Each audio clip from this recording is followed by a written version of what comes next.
I stood in front of the large glass doors of the upscale restaurant where my father, Richard, was celebrating his 60th birthday. The warm, golden light spilled from inside, reflecting on the glass, creating a blurred image of myself. A 31-year-old woman in an elegant dress, yet feeling like she didn't belong here. I had hesitated for a long time before coming. If it weren't for my aunt, the only person in the family who truly cared about me, I would never have stepped foot into this party. She had called me last week, gently urging, "Lana, he's still your father. At least stop by and say hello, and if it doesn't feel right, you can leave." So here I was, knowing full well that in this party, I was nothing more than an outsider. I took a deep breath and pushed the door open. Soft music from a live band in the corner played through the air, blending with the lively chatter of hundreds of guests.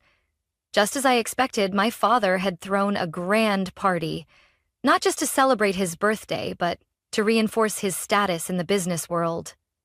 I walked toward the check-in table, where a neat row of name tags had been carefully arranged. I skimmed through the familiar names: Uncle Peter, Cousin Emily, family friend, Mark. But when I found mine, I froze.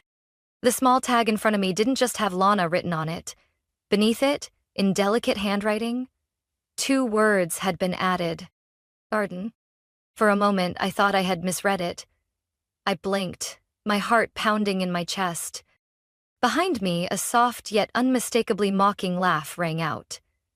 I turned around and, unsurprisingly, the person standing there was Margaret, my stepmother, holding a glass of red wine, her eyes gleaming with amusement. "Oh dear, Lana, you look so tense. It's just a joke," she chuckled, the triumph in her gaze unmistakable. "A joke?" I clenched the name tag in my hand. Maybe to her it was just a joke, but to me, it was a cruel reminder that I had never truly belonged in this family. My parents divorced when I was 9. At the time, I didn't fully understand what it meant, only that from then on, my father no longer came home every night, and family dinners were just me and my mother. At first, he still cared about me. He took me to the park on weekends, occasionally called to ask about my schoolwork.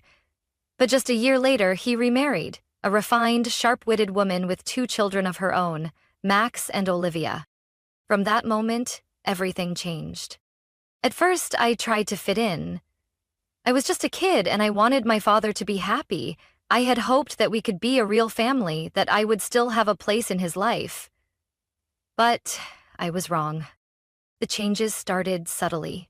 My father became busier with his new family. He forgot about our outings, but never missed Olivia's ballet performances or Max's soccer games. Then it became more obvious.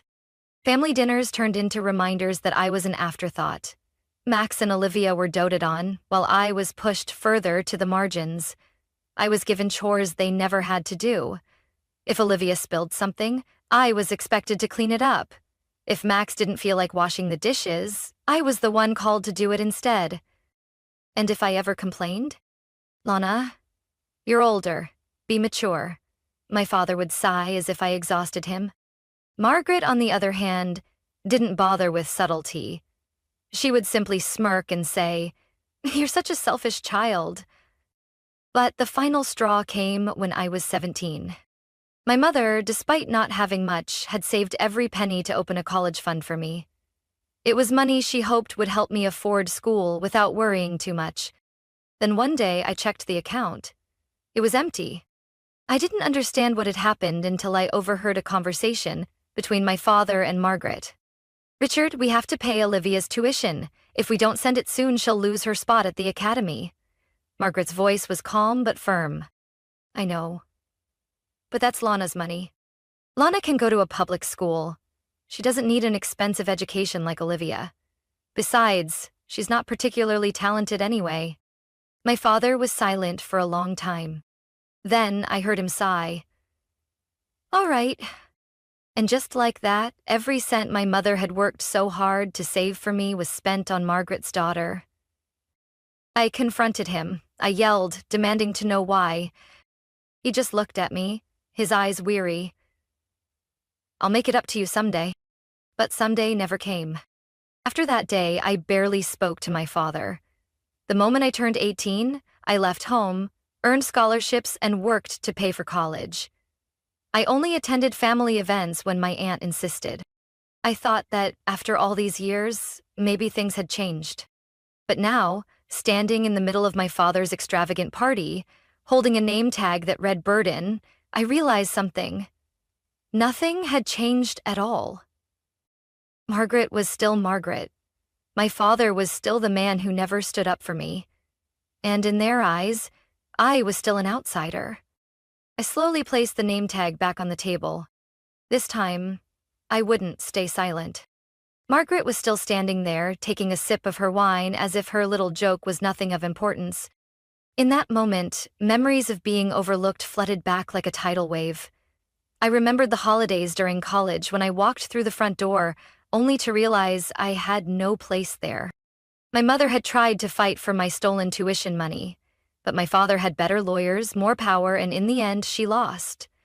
I still remember the day she came home from court, her frail shoulders trembling as she said, "I'm so sorry, Lana. I tried my best." I didn't cry. Not because I wasn't hurt, but because I knew crying wouldn't change anything. Instead, I threw myself into my studies, working multiple jobs to support myself. I waited tables at a cafe, entered data for a small company at night, and sometimes wrote freelance articles for a news website just to make ends meet. Throughout 4 years of college, I never asked my father for a single cent, and he never once offered. When I went home for the holidays, nothing had changed. Margaret still played the role of the perfect wife. Max and Olivia were still the golden children, showered with attention, while I sat at the dinner table like a guest. I could feel my father's reluctance every time he looked at me. I saw the way he avoided my gaze whenever Margaret mentioned Olivia's study abroad expenses. Expenses that my father gladly covered, while I struggled to pay tuition on my own. Eventually, I stopped trying. I stopped coming home for the holidays. I declined invitations that felt more like obligations than genuine gestures. I stopped waiting for my father to change. But no matter how far I distanced myself, Margaret always found a way to remind me that I would never escape her disdain. And today, at this extravagant party, she did it again. I took a slow, deep breath, a faint smile curling at my lips as I turned to meet Margaret's gaze. "You really are careful, aren't you?" I said, my voice so calm that even I was surprised.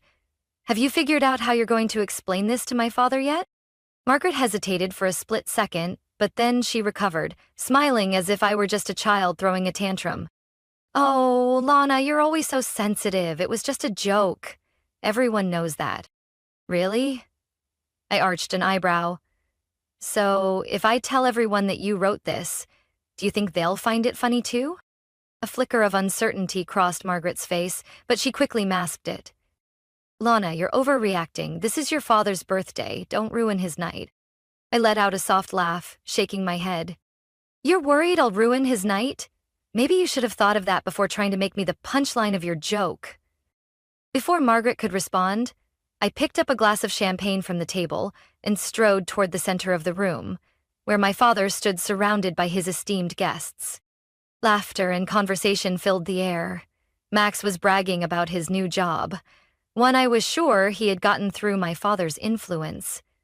Olivia, as usual, was gushing about her upcoming lavish wedding, which I had heard was mostly funded by my father.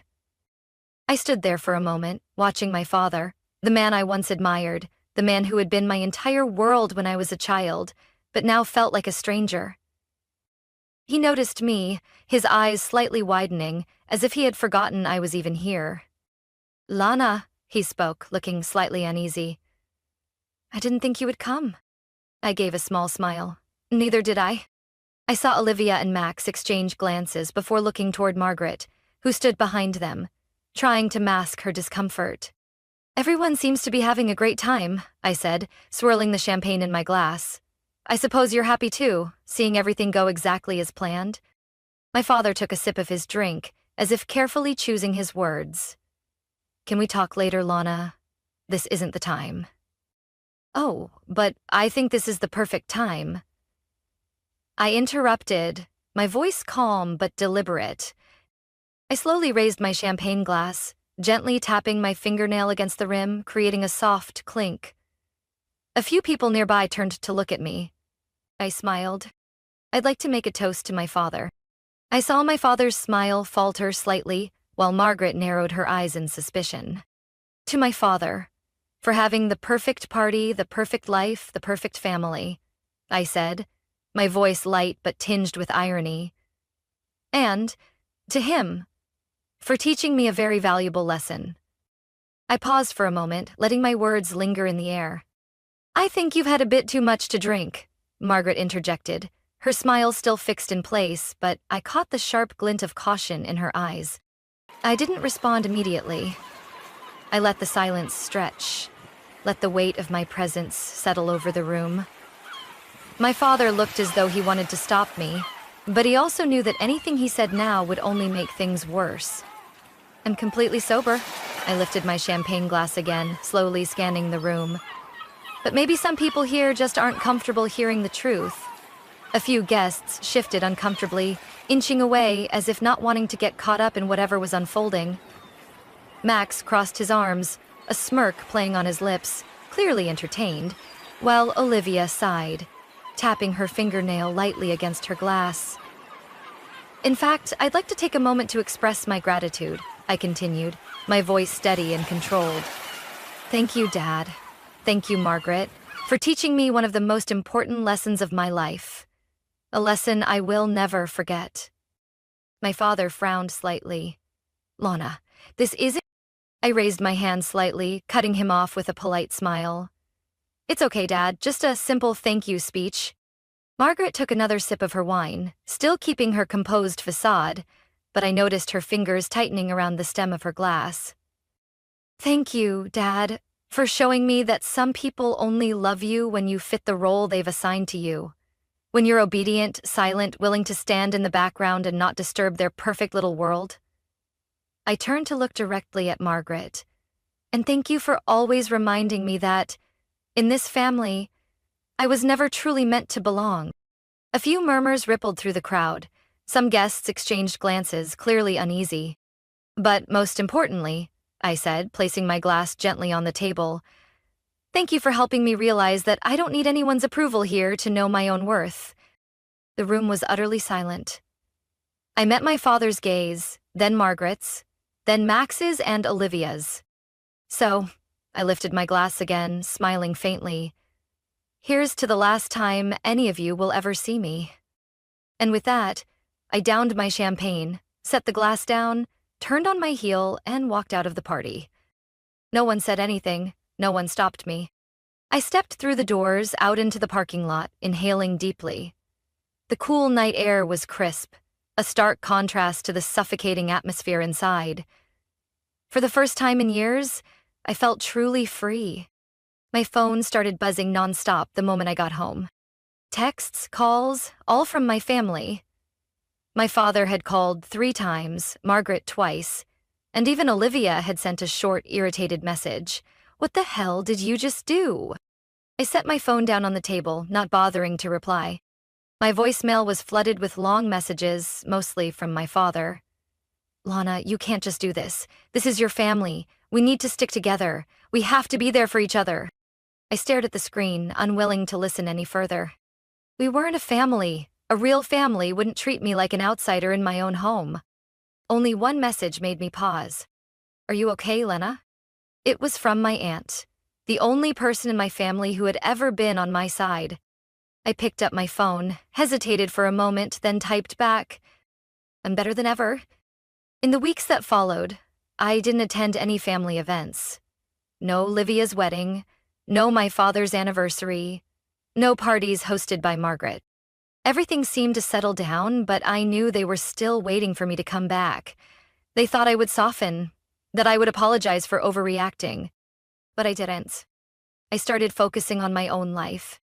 I traveled, met people who truly valued me. I built my career without any help from my family, and most importantly, I was no longer haunted by the need to earn my father's approval. One day, I received a letter from my father. Lana, I truly hope you reconsider. I don't want our family to be broken. Come home and talk. No matter how upset you are, we are still family. I folded the letter and placed it on the table without reading it a second time. My eyes skimmed over the neatly written words, but they didn't stir any emotion. No pain, no disappointment, no longing for validation that I had spent years chasing. I leaned back in my chair, staring out the window. The late afternoon sun cast a warm, golden hue over the rooftops, painting the world in a soft amber glow. I took a deep breath, embracing the stillness of my apartment. A few months ago, if I'd received a letter like this, I probably would have responded immediately, called to ask what he really wanted, wondered if there was a chance to mend things.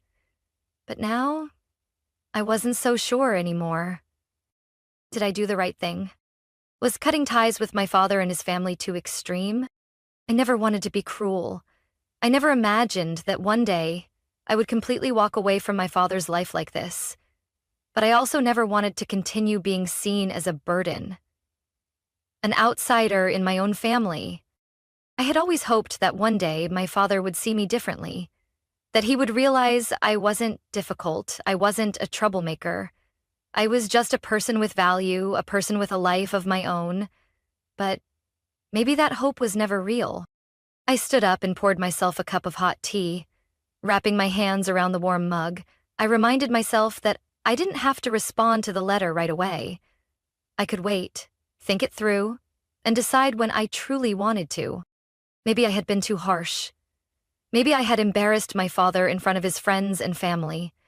Maybe I had hurt him in a way I couldn't take back. But maybe this was what I should have done a long time ago.